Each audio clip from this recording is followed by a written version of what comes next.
Let's talk about stories. Just stories. I mean, you could probably throw in books because those are stories. But let's talk about stories today. And this week. This week's topic is stories. Since last week's topic was a little bit on the heavier side, on the more emotional side, I would like to talk about something a little bit more lighthearted. Something that I find is cheerful. I think is cheerful, and that's stories because the amount of worlds the things you can create in stories is just amazing. But anyway, if you don't know me, or if you haven't read my Twitch bio, if it's still my Twitch bio, I recap. My Twitch bio was the polar bear who loves stories. And I don't know if my bio still is that. I don't remember if I changed it or not. If I didn't change it and I'm saying this, I'm probably making myself look like a big idiot. And oops. I'm a lover of stories. I love stories. Books, amazing. In fact, I even created a few of my own stories. I'm not gonna go over them all because if I do go over them all, I'm gonna sound like a huge nerd, and this video is probably gonna be like 2 to 3 hours long, maybe even longer, if I get into even more details about each of them. But there are 3 stories that I created that resonate with me. One is about a volleyball girl and a basketball boy falling in love over a shared experience, which is losing their love for the sports that they love. That's a lot of love. My next story, the second story, I call it The Broken Crown. It is about a man who is a general of the Kingdom of Jewels, which is one of 7 kingdoms in this world. The other 6 are the Kingdom of Crown Isle, the Kingless Kingdom, the Kingdom of Jewels, Kingdom of the Hollow Eye, the Silver Kingdom, and the World's Edge Kingdom. So, the summary is, in a modern medieval fantasy world, River Minceworth, the general of the Kingdom of Jewels, teams up with a warrior from a lost city to destroy a tyrannical kingdom. It's a story about how the main guy meets a legendary general from the past who turns out to be immortal because of a spell put on her. I'd say curse, but it is less of a curse and more of a promise. Let's say the king that she served, his kingdom fell, and in order to save the world from the people that destroyed his kingdom, he blessed her with immortality so she can find the person and the people who are powerful enough to stand up against that one kingdom that destroyed them. Anyway, enough about this story. My current favorite is this story called The Blood Moon's Rise, which I talked about. Oh, I didn't talk about. Oh no, I feel like an idiot. Blood Moon's Rise, which I created rather recently. It is about this boy named Mallow Crownless, who was prophesied. Ramble. I thought prophesized was a word, but apparently it's not, and it's prophesied. But the prophesied one doesn't make much sense as the prophesized one. Editors Xynzini here. It is actually called the prophesied one, and ignore the fact that I am mispronouncing it. Anyway, he's the prophesied one, or he was. There was a prophecy centered around him where he would get rid of the Lord of Dark Magic, but he failed, and the prophecy turned out to be wrong. Hence, the creation of this second and current prophecy centered around a mysterious being who is centered around the color blue. And their job is to find five of the most powerful warriors in the story, in their world, to stand up against that king of darkness. Two are known for their brute strength. One has this magical power of song and music. And the other two, they use their wits. They're not as strong as the other ones, but they're smarter. They're the smartest ones. But yeah, these stories, I feel like maybe they're not, your cup of tea. Maybe they're not someone else's cup of tea. But I wanted to bring up my own stories to explain how someone's imagination can create such a beautiful world. I know that sounds like I'm hyping myself up a little bit, saying, hey, my world is amazing. This story I created, 10 out of 10. Of course, that's not the case. I'm not even done writing any of them. But there are so many book series and books in general where the worlds are just amazing. I can think of a few series that I have read and I think are amazing. There's The Wings of Fire. If you've read it, you're amazing. I grew up with it. There is Spirit Animals. I don't know if you read that too, but I was such a nerd about those. I wanted to collect those books because I thought that the covers were amazing, the art was amazing, the way that the letters, the title was textured. Like different textures, and they were shiny. At least the hardcover books. That's why I wanted the hardcover books. They were amazing. They were so beautiful. I just wanted I was like, whoa, look how cool. Look, guys, it's textured. I used to show people in my class the book, and they would be like, "Aw, good for you." Anyway, and there's this other book that I have read, but I can't, for the life of me, put my finger on it. But let me try to explain it as best as I can. It was, I'm not sure, but it's centered around an amulet. That's all I remember. And then there's this other child book. It was a children's book. The Scary Notebook or something like that. I don't know. But yeah, people's imaginations can create such beautiful things. And stories are the result of those imaginations, those beautiful, beautiful envisions of what these worlds could be. Of course, what the writer puts on the page, what the writer writes in the story, they see a lot differently in their head than you do in yours. Say I write about this beautiful, majestic, flowing fountain made of pure, pristine silver, the shiniest silver you can think of, constantly bathed in sunlight, and the water is sparkling, glistening. The way I envision that in my head is likely different than the way you envision it. For example, I might be envisioning it in a forest without the context clues, okay? Without like saying where it is. I might be thinking, hey, it's in a forest.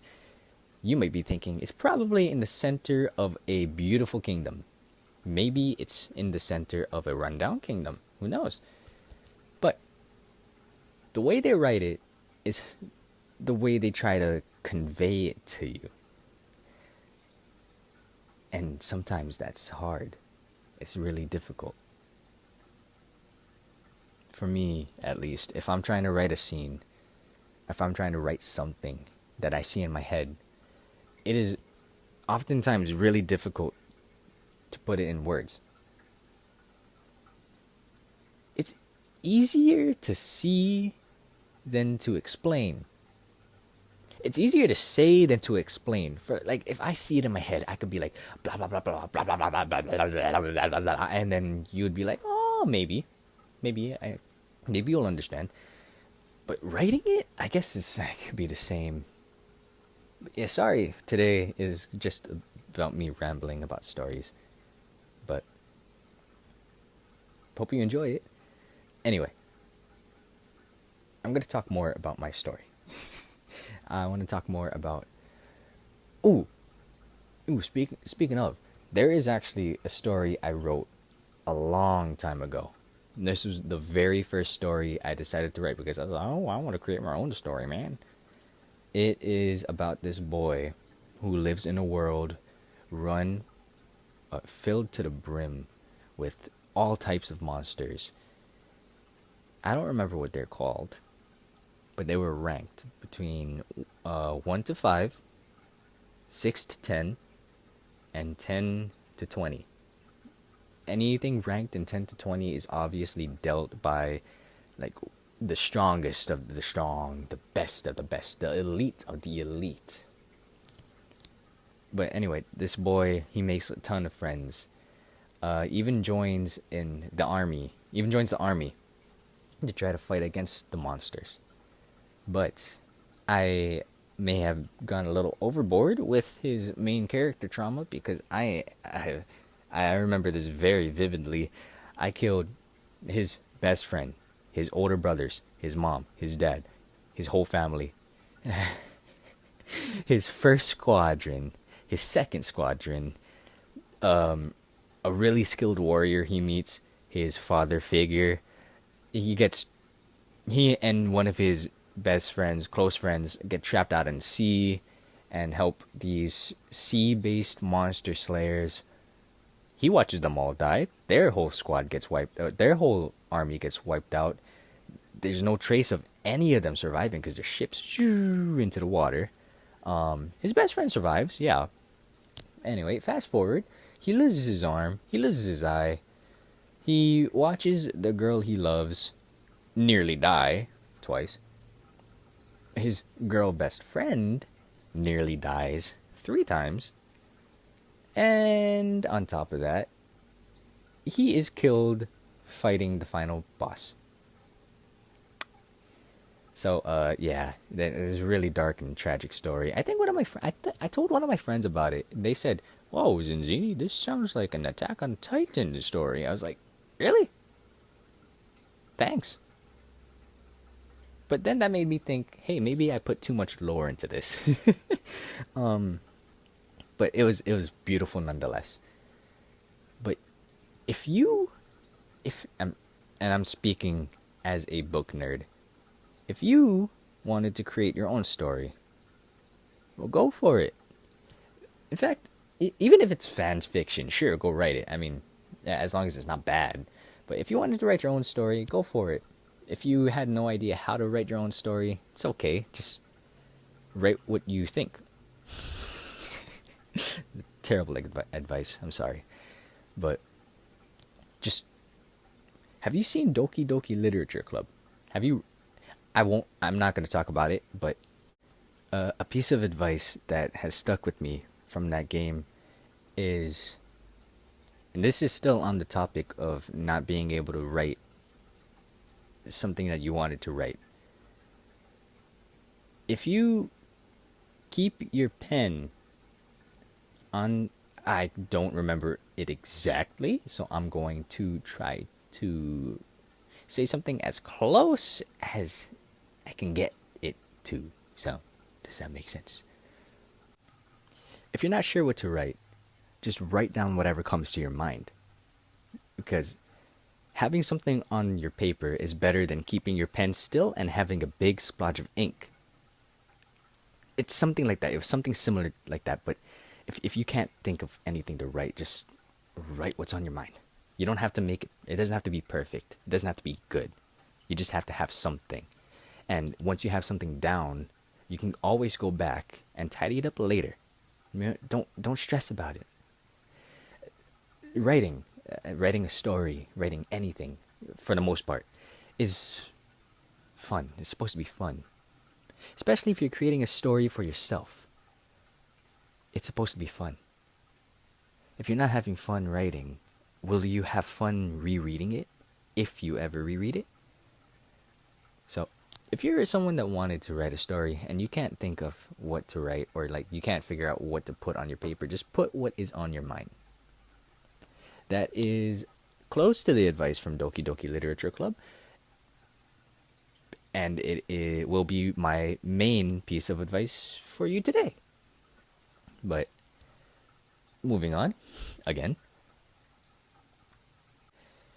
I feel like having a large, like an overactive imagination, a big childish imagination, plays a big part into why I'm such a big fan and such a stickler for stories and creating them. Because as a kid growing up, I Legos. I'm sure any guy and okay, anyone, but me as a boy, I know I was around a lot of other boys my age who played with Legos. None of the girls growing up had any interest in Legos. They actually they called us kind of weird for it. In my school when I was growing up, may not be the same for where you are, but Legos. I'm pretty sure everybody's had Legos, and as a child, whenever I would play with my Legos, I would create such amazing, fantastic worlds in my head. For example, like this Lego character would be the main guy, and this Lego character would be the main villain. I'd play with one day, kill the main villain, next day, play again, main villain somehow alive, and I think up on the spot as to why he survived. I'd be like talking to my Lego pieces like, how dare you touch the cursed stone? You know it gives immortality or resurrects you. And then the main villain would be like, ha ha ha, I am here to kill you again. And then they end up dying. Then the main villain just keeps coming back and back and back. And now, even as I am older, I still indulge in these childish gimmicks of mine, I guess, so to speak. I still love Legos. Okay, and sometimes I'm just sitting there in my room with Legos, creating an amazing story. Like the main character is definitely the same from when I was a kid, but now he's got like 20 new villains. Okay, story is ongoing, probably never gonna end, but I feel like an overactive imagination and strong creativity really helps in the process of making stories. But then again, you don't even need to be a creative or an imaginative person to create a story. Anyone can do it. Just write, write what's on your mind. Anyone could create a story, and whether the story is good or not, that's up for debate, of course. But I feel like I have talked about this topic quite a bit today, and I'm sorry if it's just me rambling. But my name is Xynzini. Thank you for listening. If you made it this far, thank you so much for listening. And if you made it this far, tell me, what is your favorite story? And would you like to hear more about my stories? You can tell me which one. But have a good rest of your day or a good night, depending on whatever you're watching this. Make sure you eat, make sure you drink water, make sure you rest well, because all of that's important for you to stay healthy, and I would love it if you stayed healthy. Please, if you enjoyed this video of me just rambling non-stop off the top of my head about stories, please leave this video a like. It would mean so much to me. And please subscribe to me. I would absolutely appreciate it. But yeah, like I said, my name is Xynzini. I'm often live on Twitch at Xynzini. I have a TikTok at Xynzini. And I'll see you later. Bye-bye, and take care.